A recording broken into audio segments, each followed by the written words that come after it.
Hello, everyone. I meant to get to this sooner, but unfortunately, just with the way things turned out, I needed more time to see things through. But, anyways, the Steam Lunar Sale has been going on, and I want to talk about one of the games that is on sale in this Lunar Sale. Let me tab over. Okay, the game is Empire Sin. The base game is $10 on sale, and I think that's honestly the most value that this game will ever see. And I want to share my thoughts as to why.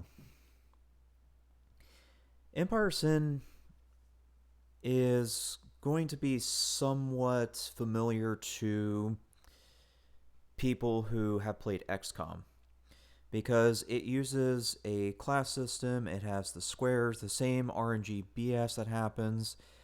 Um, you equip your gangsters, so on and so forth. Those are all relatively similar to XCOM, but what isn't similar is your racket management, the recruitment process, and some other things. Those other things is really where I think the game loses its value. I'll do my best to explain each part. I'll start with the recruitment process.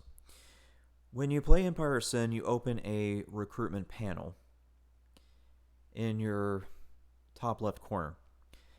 That recruitment panel is shared between all players in that game. That means if someone else manages to hire the highest tier gangster before you, then you don't have access to that gangster. Which means that the game furthers the RNG problems and it also does not encourage using tactics with games. Here's what I mean. I had this one playthrough where I got really good RNG with the neighborhoods. I managed to expand to get more territory before everybody else started moving in, and I was doing really well financially, but because I chose not to fight wars with those factions while I was expanding, that means those factions were free to get notoriety, which is what you need to get to the next tier of recruitment.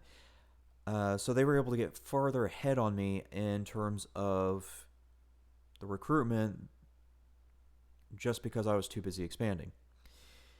Now, I could have waged war and prevented that, but then I would have taken the risk of losing everything I worked so hard to build up, and I didn't feel like I could take that risk. So, this is what I'm talking about. It doesn't encourage you to use your brain and tactics to your advantage because it's literally a race to the top with everything. It's a race to the top to the best neighborhoods. It's a race to the top with the best recruitment, so on and so forth. So I think that was a really, really poor way of implementing it. And I'm very surprised to see something so poorly implemented from Paradox. Paradox has a lot of experience with games, and I would have expected them to notice this a lot sooner.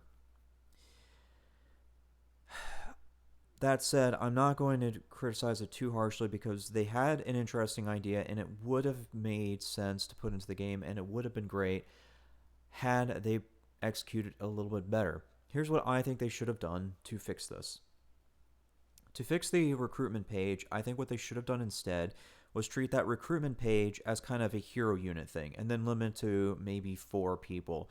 That way, whoever you recruit from there is going to be your lieutenant, advisor, and underboss. I guess you could do 3 actually, and then just have those as people specific to those duties. Because I think it's really cool to have a named person with their own talents, relationships, and so on and so forth. Um, but I just don't agree with how that is handled. I think that the bulk of the recruitment should have been in custom recruitment instead of in this named recruitment, which everybody shares. Kind of like what XCOM did, where you could just recruit soldiers and they would randomly join with X nationality, X class, so on and so forth. I think they should have implemented that same XCOM recruitment process into Empire Sin and just had that as like a supporting hero type of thing. I think that's how they should have handled it. Okay. The next thing that I think detracts from the value is going to be how they've set up the leaders. While they certainly have put a lot of leaders in the game and they do provide an interesting gameplay, overall there's really only 3 leaders that matter. And that's because of just the way that their bonuses are set up. So 2 leaders are your best overall, and then one's a late game leader. So Goldie is your late game leader, and then you have, I think it's Tong, which is going to be your overall best leader, and then runner up to that would be Mabel. Here's why I'm saying this. It's because Tong deals with income from casinos, which are a gamble by themselves as a racket, but it does help to compensate with the gamble when you have better income from them. As far as Mabel's concerned, well, Mabel increases the income from brothels, which are a lower income racket. So that kind of compensates for the lower income. Plus, you're getting max occupancy from that special building that she has. So overall, those 2 are your best bets for early to late game because they're using rackets that don't require a lot of brewery resources, brewery production, and they're just generally easier to expand with. Goldie, on the other hand, has 10% more income from speakeasies. Now, that's a huge deal because they're the ones that generate the most stable income, but they just require a bunch of alcohol to run. So, Goldie can kind of compensate for the potential loss of income from breweries by handling additional income from speakeasies. What I mean by that is this. If you look at how much alcohol consumption is coming from speakeasies versus, say, a brothel, it's going to be a huge difference. With the whole brothel scheme, you could run a brewery in a small building, 1 per neighborhood, and you would be able to feed an entire district worth of brothels and or casinos. But speakeasies, on the other hand, yeah, it's a little more difficult to upkeep those. You do need at least 1 or 2 breweries per neighborhood, depending on the size of the building, to run an almost full district of speakeasies. So, yeah, they've designed the leaders in such a way that that's kind of where you have to go with the leaders. There's not really much room otherwise.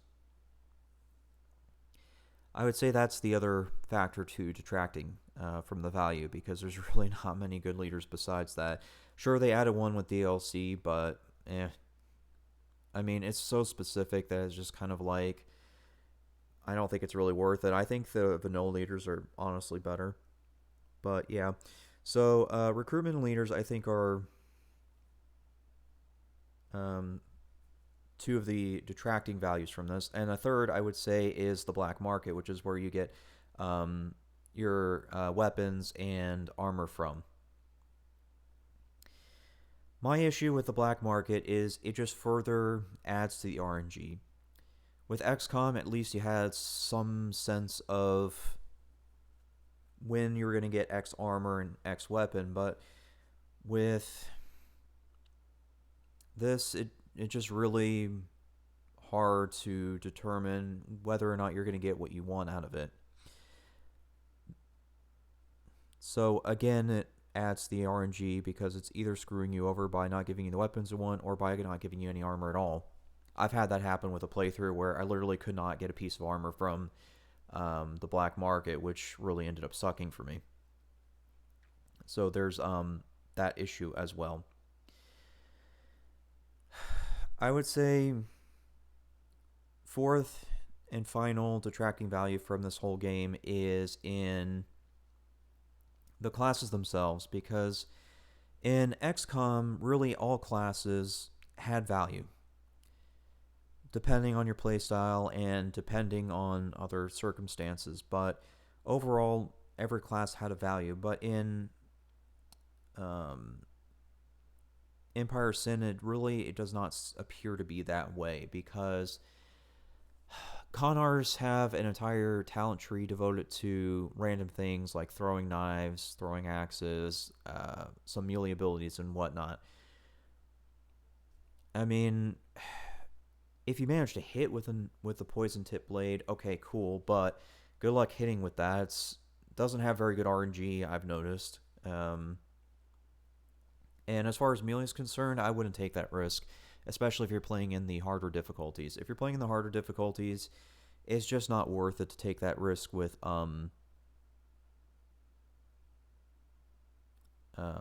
you know, using melee. This kind of ties back into what I was saying with the whole recruitment thing. If you had a way to just recruit normal gangsters and you could replace them at will, then fine, do melee at the higher difficulties. But with the way it's set now, you have to be very careful about not losing those gangsters that you invested so much into. And that's a very, very unfortunate pigeonhole to be put into.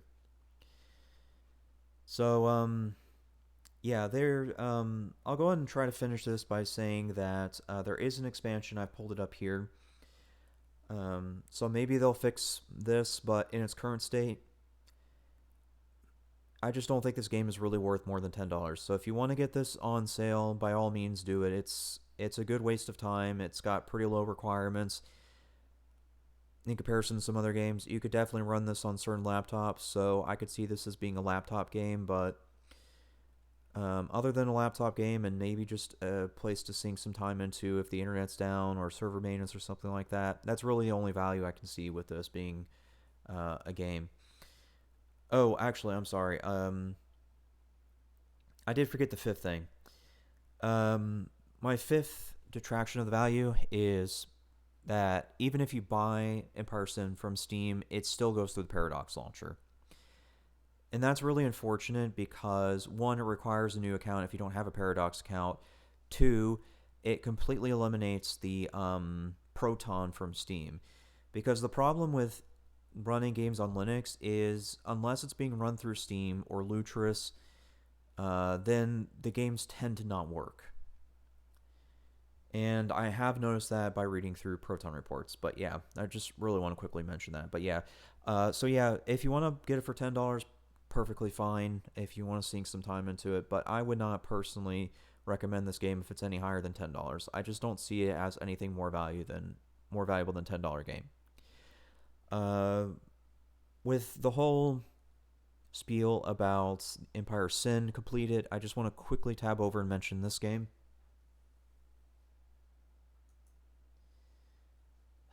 Falling Frontier won't be out until sometime quarter two, but if you're looking for a game that seems to have some good customization in place and things like that, I would definitely take a look at this and keep an eye on it if you think it's interesting.